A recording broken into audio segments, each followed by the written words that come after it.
వక్ఫ్ భూములు ఈ విధంగా పెరిగిపోయాయి ఇంత ఉందన్నారు కదా.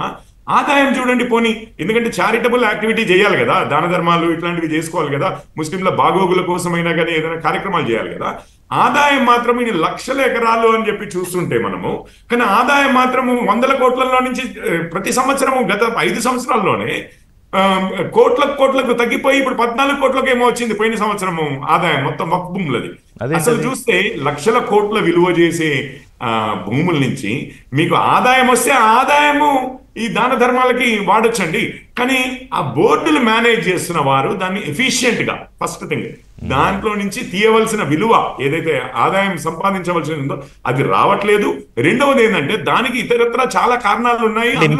ఇన్కరింగ్ కరప్షన్ కూడా కొంతమంది చేతిలోనే ఉండి పరిస్థితులు కాదు, బిల్లులో అవినీతి నిర్మూలన అన్నారంటే అందులో ఇన్కరింగ్ కరప్షన్ కూడా ఉంది కాబట్టి తగ్గిపోయింది ఆదాయం. ఎగ్జాక్ట్లీ అండి. ఇంకొకటి ఏంటంటే, మూడోది ఏంటంటే ఇవన్నీ కూడా సాధారణ ముస్లింలకు బెనిఫిట్ చేసే వ్యవహారాలండి. ఇంకొకటి ఏంటంటే ఇప్పుడు వక్ఫ్ భూములు ఎక్కడున్నాయి, ఏమున్నాయి, ఎంత ఉన్నాయి, ఎవరికి కంట్రోల్ లేదు చేయబట్టి గవర్నమెంట్కి కానీ కోర్టులకు కానీ. ఇప్పుడు మీకు ఏమైపోయిందంటే ఆ వక్ఫ్ భూముల మీద ఎంతో మంది కబ్జాలు పెట్టారు. కబ్జాలు పెట్టిన వారు బయటి వారు ఉన్నారు, వీరు ఉన్నారు. ఇప్పుడు మీరు తిరుమల తిరుపతి దేవస్థానం ఉందనుకోండి, ఆ స్థలాల మీద ఎవరైనా కన్నేస్తే ఎమ్మటే ప్రభుత్వం యొక్క పూర్తి శాయశక్తులు వడ్డీ కూడా దాన్ని కాపాడుకోవడానికి అవకాశం ఉంటుంది. ఎందుకంటే గవర్నమెంట్ ఈజ్ ఇన్వాల్వ్.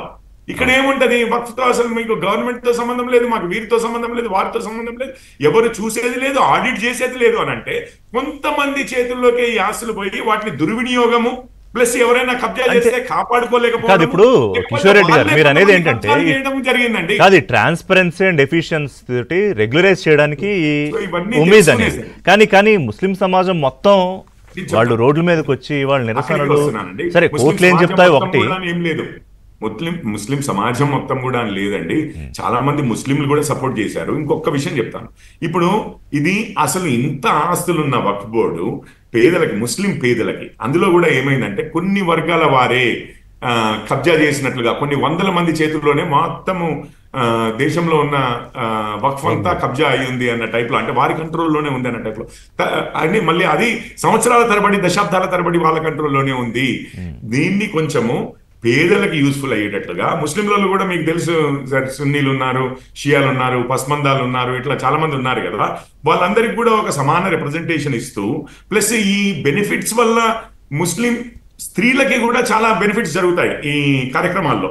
సో వాళ్ళు కూడా ఎట్లాంటి కార్యక్రమాలు వాడితే బాగుంటది అని అందుకే మీరు ఎంపవర్మెంట్ అని తీసుకొచ్చారా ఈ పేరులో, United work management empowerment efficiency and development. Exactly అండి. ఇదేంటంటే బేసిక్ గా ఆ ముస్లిం సమాజంలో ఉన్న వివిధ వర్గాలకి, మహిళలకి, అట్లాగే వివిధ వర్గాలు అన్నాను కదా, ఇప్పుడు షియా, సున్నీ, పస్మందాలు ఇట్లాంటి వాళ్ళందరికీ కూడా ప్రాతినిధ్యం ఉండేటట్లుగా వారు కావాలంటే సపరేట్ గా. ఇంకొక విషయం చెప్తానండి, అంతకుముందు ఏ ముస్లింలు ఏది దాన ధర్మాల కార్యక్రమాలు చేయాలన్నా కూడా అది ఆటోమేటిక్ గా వక్ఫ్ అయ్యేది. ఇప్పుడు కావాలంటే వాళ్ళు హిందువుల్లాగానే ఒక ట్రస్ట్ రిజిస్టర్ చేసుకుని వక్ఫ్ తో సంబంధం ఉండదు, వారు కావాలంటే ఇండిపెండెంట్ గా కూడా నడిపించుకోవచ్చు.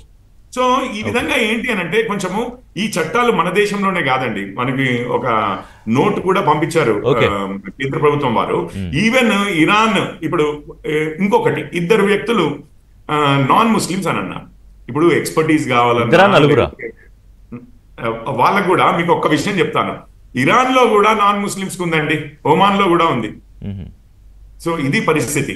ఏంటి అని అంటే ఇదేదో మనం ఒక్కలము మన దేశంలో చేసిందని కాదు, వివిధ ఇస్లామిక్ దేశాలతో కంపేర్ చేస్తూ అక్కడ చట్టాలు ఇట్లాగున్నాయి, మన దగ్గర ఏముంది, మనం ఏదో ఇది రిలీజియస్ యాక్టివిటీస్ లో వేలు పెట్టట్లేదు. మీరు ఏమంటారు, తిరుపతిలో ఇప్పుడు లోపల పూజలు ఏ విధంగా జరగాలి రైట్ అన్న దాని మీద ప్రభుత్వానికి అధికారం ఉండదు, కరెక్ట్ రైట్.